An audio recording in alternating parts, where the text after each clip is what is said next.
munaasabadan uu xilka kula wareegay agaasimaha guud ee dhawaanta madaxweynaha jamhuuriyadda Soomaaliland u magacaabay wasaaradda tamarta iyo macdanta ee uu xilkii kala wareegay agaasimihii guud ee hore lagana dhigay gudoomiyaha hay'adda dhowrista tayada Soomaaliland ayaa munaasabadaasi waxa goobjoog ka ah xubno kamid ah golaha wasiirada agaasimo waaxeedyada wasaaradda macdanta iyo tamarta shaqaalaha wasaaradda si ka howlgala mas'uuliyiin ka socday komishanka tamarta iyo maamul wanaaga iyo shirkadaha ka shaqeeya dhinaca macdanta cuqaal salaadiin waxgarad iyo mudan iyo marti sharaf oo munaasabadaasi ka qayb galay oo gooralkaasi waxa ka hadlay qaar kamid ah agaasimo waaxeedyada wasaaradda macdanta iyo tamarta mas'uuliyiin ka socday komishanada tamarta iyo maamul wanaaga salaadiin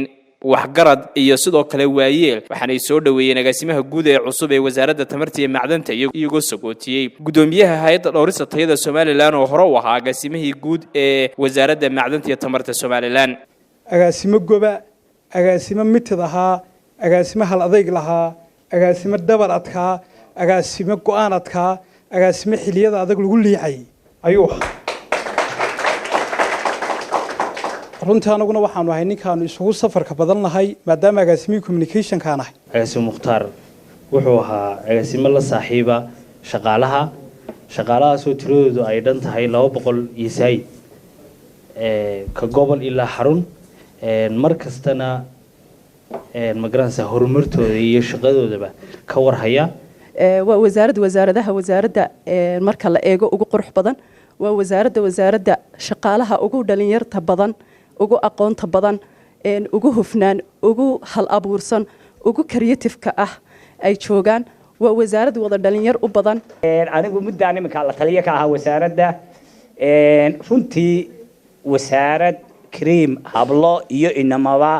dadka jooga dad isku xidhan dad tacliin wada leh dad hogaaminta doonaya un meesha inay wax ku kordhiyaan contribution-kooda ay hayaan iyo aqoontay soo barteen inay ka faa'iideeyaan baan ku arkay wasaaradda inaan ka soo qayb galo xil wareejintan anoo wakiil ka ah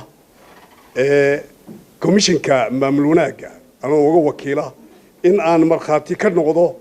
labada agaasime xilka ay isku wareejinayaan agaasimihii horena in shaqadiisa iyo meesha loo buday loo fududeeyo agaasimaha cusubna ilaahay hawshiisa la qabto agaasimo guud ahaan farxad gaar ah bay noo yeelataa agaasimaha darajada agaasimaha guud kor uga sibaxa waan u ducaynayaa in ilaahay halkaana uu ku asturo mukhtaar maxamed cali agaasimihii guud ee hore ee wasaaradda tamarta iyo macdanta imikana ah gudoomiyaha hay'adda dhowrista tayada Soomaaliland iyo agaasimaha guud ee cusub Foosi Maxamed Faarax ayaa iyaguna halkaasi kelmada ka jeediyay agaasimo guud waxaan ku wareejinayaa shaqaale gobonimo iyo dadnimo iyo shaqada fulinta ka adag wasaaradda tamarta iyo macdantu waa wasaaradaha qarankan ay soo eegayaan hawlaha ay qaranka u hayaan runtii ah hawlihii ugu muhiimsanaa baynu odhan karnaa hadday noqoto tamartii iyo macdanta oo laynaga sugayo in khayraadka dhulkeena guddihan hadday tahay batrool iyo hadday macdan tahay qarniyada gudduhanayd inaynu la soo baxno oo aynu adduunka iyo horumarka aynu ku gaadhno waxaan ballan qaad in agaasimihii hore sida fiican ee aad ka tirsanaysaan ama aad ku sifaysaan inaan idinla shaqeeyo oo waliba aan isku dayayo inaan ka sii wanaagsanaado waayo wiigeeyna wixii ilaahay dee inoo qorana waynu kala qaadi agaasimayaasha waaxeedka iyo agaasimiyaalka hadlaayay dee raggu yiri bal iyadana hal la eego wixii uga dhamanayna waa la eegaya insha Allah wasaaradaha xiriirka golayaasha shaqagelinta horumarinta reer miyiga macdanta iyo tamarta ayaa iyaguna munaasabadaasi xil wareejinta ka hadlay agaasimaha cusub waxaan leenahay soo dhow agaasime ilaahay xilka ballaaran ee lagu saaray ilaahay ha kugu asturo ilaahay shaqada ha kuu fududeeyo ilaahay ummadda hayskiin fahamsiiyo mukhtaar sidii halkan ba loo sheegay waxyaabaha uu caanka ku yahay waxa weeye wasaarad walba iyadoo laga jecel yahay ayuu ka tagaa waxaan leeyahay xilka allaha ku asturo ninka cusub oo inuu ku soo biiray Foosi waa ninka laga sheekeeyay waa nin bashaasho oo furfuran waxaan rajaynayaa halka mukhtaar iyo halka kasii fiican ba inuu kasii wadi doono shaqaalaha iyo wasiirka way isku wadi doonaan iyo wasaaradaba mukhtaarna waxaan leenahay insha Allah ta'ala hawsha wado